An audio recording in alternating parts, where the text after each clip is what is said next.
Good morning dear students. जैसा कि news channel के माध्यम से कल पता चला कि लॉकडाउन फिर से एक्सटेंड हो गया है 17 मई।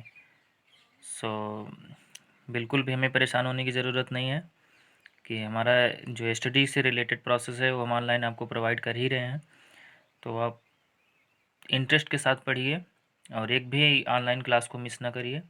हम आपसे सिलेबस से रिलेटेड जितने भी आपके टॉपिक्स हैं हम आपको क्लियर करेंगे। तो हम लोग पिछले 3 दिन से जो है इंग्लिश ग्रामर का टॉपिक टेंस पे डिस्कस कर रहे हैं।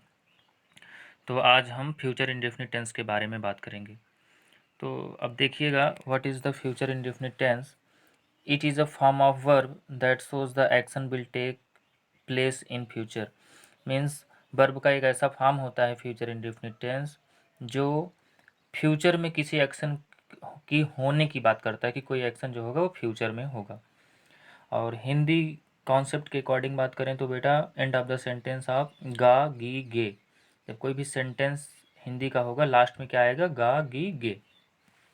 हेल्पिंग वर्ब क्या होगी बेटा फ्यूचर इंडेफिनिट टेंस में, विल एंड शैल।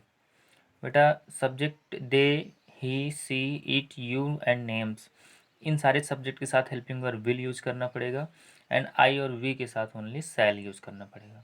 आप दूसरी लैंग्वेज में ऐसा कह सकते हो कि आई और वी के साथ शैल, बाकी जितने भी सब्जेक्ट होंगे उनके साथ विल का यूज करेंगे। ओके, नोट में आप मेन वर्ब का फर्स्ट फॉर्म यूज होगा किसमें, फ्यूचर इंडेफिनिट टेंस में मेन वर्ब का फर्स्ट फॉर्म यूज करते हैं। अब एग्जाम्पल के थ्रू समझिए, ही विल ड्रिंक कॉफी, वह, इसका हिंदी कन्वर्जन क्या होगा बेटा, वह कॉफ़ी पिएगा। देखो बेटा यहाँ पे गा आ गया ना, तो इससे ये फाइंड आउट हो गया कि हाँ ये प्रेजेंट फ्यूचर इंडेफिनिट है। ही विल ड्रिंक कॉफ़ी, देखो ही के साथ विल आया है तो हमारा ये जो रूल है वो फॉलो कर रहा है ना। विल में देखो ही है कहीं, हाँ ही है, ही के साथ विल यूज होगा, हमने ही के साथ विल यूज किया। They will go to school, और देखो दे के साथ भी हमको विल यूज करना पड़ेगा। आई की और वी के साथ सेल बताया था, आई सेल राइट अ लेटर, मैं एक पत्र लिखूंगा, आई के साथ सेल यूज हो गया। बेटा आई के साथ विल भी, आज मॉडर्न इंग्लिश में हम मोस्टली सेल का यूज़ जो है वो डिसअपियर होता जा रहा है। सेल का यूज़ अब रेयर केस में करते हैं, बट ग्रामेटिकली ये आपका सही है कि आई और वी के साथ सेल का यूज़ करते हैं और अदर सब्जेक्ट के साथ विल का यूज़ करते हैं। बट मॉडर्न इंग्लिश में सेल डिसअपियर होता जा रहा है डे बाई डे, बट अगर आप यूज़ करोगे तो कोई इसमें एरर नहीं होगा। नेगेटिव सेंटेंस हो गया बेटा तो क्या होगा, will not and shall not, कुछ भी नहीं, बस आपको नॉट और ऐड कर देना है। आई शैल नॉट ईट फूड, मैं खाना नहीं खाऊंगा। You will not teach me, तुम मुझे नहीं पढ़ाओगे, कुछ भी नहीं, बस वही होता है कि विल नेगेटिव सेंटेंस हो जाएगा तो नॉट और ऐड कर देना होता है। तो ये तो बात रही बेटा फ्यूचर इंडिफिनिट टेंस की। अब हम बात करेंगे फ्यूचर कंटिन्यूअस टेंस। इसको बेटा फ्यूचर प्रोग्रेसिव टेंस भी कहते हैं, कंटिन्यूअस को प्रोग्रेसिव भी बोलते हैं। कहीं आपको कंटिन्यूअस की जगह कोई प्रोग्रेसिव बोल दिया तो आपको कंफ्यूज होने की ज़रूरत नहीं है। ओके बेटा, क्या होता है, it is a form of verb that shows the action will be in progress at some time in the future. मतलब कोई एक्शन, ऐसा एक्शन जो फ्यूचर में कुछ समय के लिए होगा कंटिन्यू फॉर्म में, वो होगा आपका फ्यूचर कंटिन्यूअस टेंस। हिंदी के अकॉर्डिंग कैसे फाइंड आउट करेंगे, एंड ऑफ द सेंटेंस बेटा, आप सेंटेंस जब हिंदी का सेंटेंस आप रीड करोगे तो लास्ट में आएगा रहा होगा, रही होगी, रहे होंगे। इस तरीके का हिंदी का सेंटेंस आपको कहीं पे दिखाई दे तो आप समझ जाना कि वो फ्यूचर कंटिन्यूअस टेंस है। बेटा हेल्पिंग वर्ब क्या होती है, will be and shall be, बस वही सा कॉन्सेप्ट है, आई और वी के साथ शैल बी, और जितने भी सब्जेक्ट बचेंगे he, she, it, names, you and they. यहाँ पे बेटा देखो थोड़ा सा कंजेस्टेड था, यहाँ पे दे है, THEY they. He, she, it, names, you, they के साथ विल भी यूज़ करेंगे। बेटा क्या होता है, मेन वर्ब के फर्स्ट फॉर्म में आईएनजी, फ्यूचर कंटिन्यूअस टेंस में मेन वर्ब के फर्स्ट फॉर्म में आईएनजी का यूज़ करते हैं। Helping verb will be and shall be होती है। ये आपको हेल्पिंग वर्ब एंड कौन सी फॉर्म यूज होती है ये आपको फाइंड आउट हो गया। एंड इंट्रोडक्शन आपका इस पहचानना जान गए तो आप ट्रांसलेशन करना आसानी से जान जाओगे, कोई प्रॉब्लम नहीं होगी अगर ये आपके सारे रूल्स एंड रेगुलेशन आपको लर्न हो गए तो। बेटा हम एग्जाम्पल के थ्रू समझने की कोशिश करते हैं।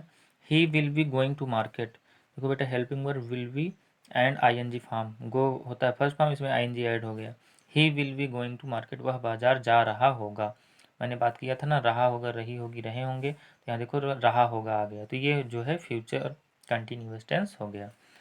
आई शैल बी रीडिंग, मैं पढ़ रहा हूँगा, देखो बेटा आ गया कि नहीं, रहा होगा, रही होगी, रहे होंगे, तो होंगे आया ना, लास्ट में गा वर्ड आ गया, तो ये समझ जाओ कि आप ये फ्यूचर कंटिन्यूअस टेंस है। नेगेटिव सेंटेंस हो जाएगा बेटा, यहाँ पे थोड़ा ध्यान देने की बात है। नेगेटिव सेंटेंस होगा तो आपको इस तरीके से बोलना पड़ेगा, you will not be eating mango. यहाँ पे यू विल बी नॉट नहीं होगा, यहाँ विल बी के बीच में, in the mid point of will be के आपके मिड पॉइंट में आपको नॉट यूज़ करना पड़ेगा, ना कि विल बी नॉट नहीं बोलना है। You will not be eating mango grammatically तभी आपका सही होगा। अगर आपने जल्दबाजी में बोल दिया यू विल बी नॉट तो रॉन्ग हो गया। यू विल नॉट बी बोलना पड़ेगा आपको ग्रामर के सेंस में। You will not be eating mango, ये आपका सेंटेंस सही है। They will not be running, वह नहीं दौड़ रहे होंगे। हाँ, we shall not be walking in the garden, हम बगीचे में नहीं टहल रहे होंगे। तो ये आपकी हिंदी कन्वर्जन हो गया। We you will not be eating mango, तुम आम नहीं खा रहे होगे, ये इसका हिंदी कन्वर्जन हो गया।